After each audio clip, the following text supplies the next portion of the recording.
On the side of sustainability and environmental impact, it's important to consider the size of the scale of operations.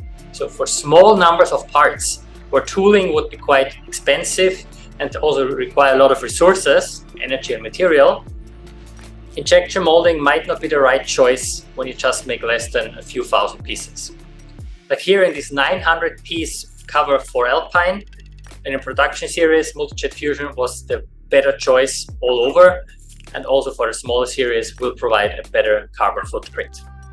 Another way to look at sustainability would be on this GM closeout seal for the spoiler, where they had to bring manufacturing car, a big SUV, to the road and apply a small design change. So they used multi-jet fusion with TPU and a bit of vapor smoothing to produce a production car part much faster before they could injection mold the part for serious production.